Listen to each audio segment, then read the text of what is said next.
rọra bínú.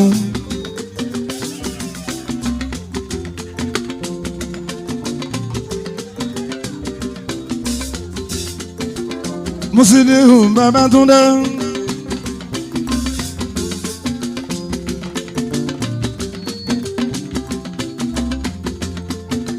Àwa lóko tó yámúyámú nínú alárẹ̀ oríṣiríṣi èdè ńlá ń bẹ lẹ́nu wa àgùdùgbò ọ̀rọ̀ bẹ níkùn.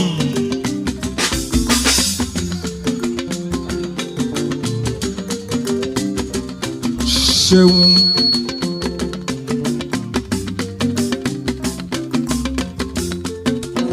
Ọjọ́ orin ti ṣùkalẹ̀ o kò gbàgbé orin la ó máa kọ nínú ilé olórin làwa ti jáde wá ilé làbórin a kì í ṣàlejò orin orin tó ń wọlé tọ̀ wá o ó lé nígbà méje gbogbo wọn sọ pé kọmíkọmí èló la ó kọta bá ti délé agodo àtọ̀sán àtòru lórin ń bá mi lálejò ìsọ̀yìn kó sọ sí mi lọ́kàn nílé orin òwe.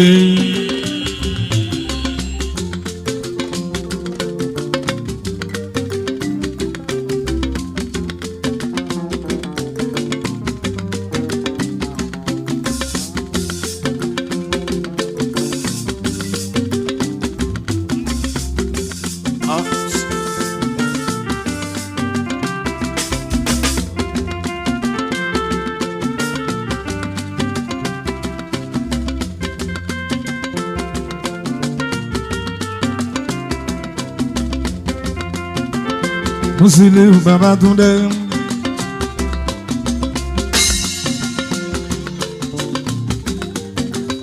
Ìbàjẹ́ ènìyàn dáṣọ olúwadúró.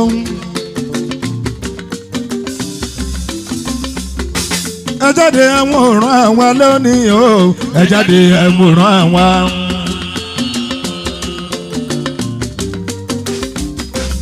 Bọ́lá ọmọ Sàká. Náwó náwó yàtọ̀ sólówó. Olówó yàtọ̀ sí náwó náwó.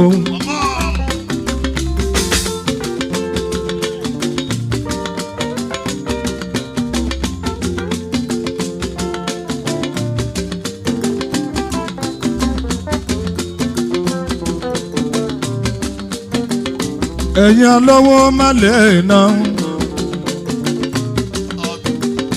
Mi ò lè náwó fẹ́lẹ́rẹ́.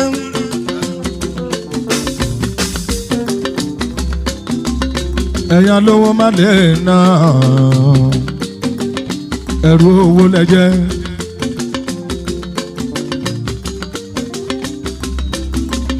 Tẹ́ bá gbọ́ tó bá pẹ́ èèyàn ní gbajúmọ̀.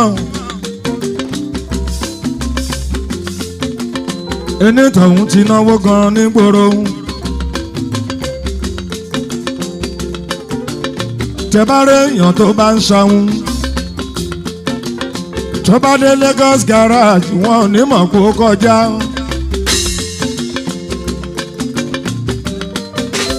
Tó dé Ìbàdàn garage wọn ò tiẹ̀ ní mọ̀ kó ń lọ.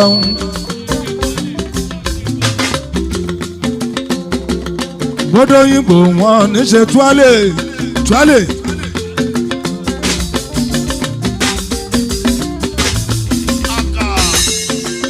Gbogbo olówó má lè ná. mo fẹ́ sọ sítórì kékeré kan.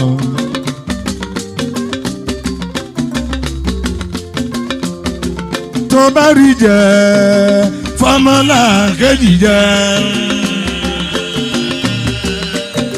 ọ̀rẹ́ mi tó bá rí ṣe fọmọlá kejì mú. Túndé ilé ayé kò gba kọ́lékọ́lé.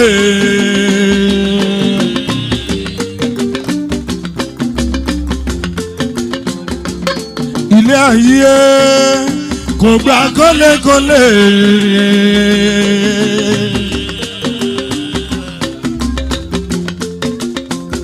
tálákà lónìí ó lè dọ́lọ́rọ̀ bó dọ̀la ohun àbáṣe làwòrán yìí tó bá rí jẹ fọmọlá kejì jẹ.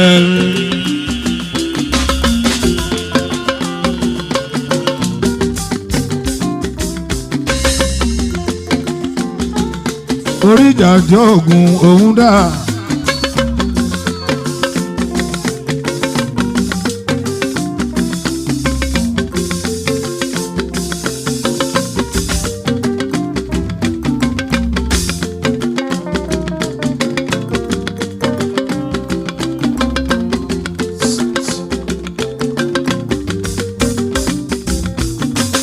Bọ́lá Mọ́sáàgá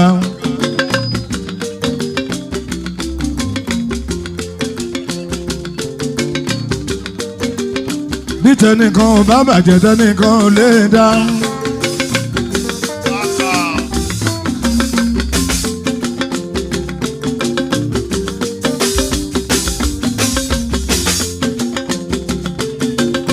Musiliu Babátúndé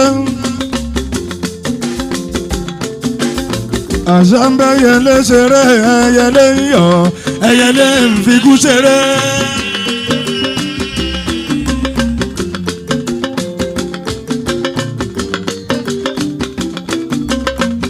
ebi ń pẹjọ amúyán àtàwọn àtẹjọ ẹran jíjẹ ọlọ́run ọba ní báwù náwó ewé ìmòyí ẹ má má dánwò. ẹ ṣe rántí ikú lẹ́yìn wá ọ̀la alówó máa lè nà á máa wàrà tẹ́ ò fowó dá.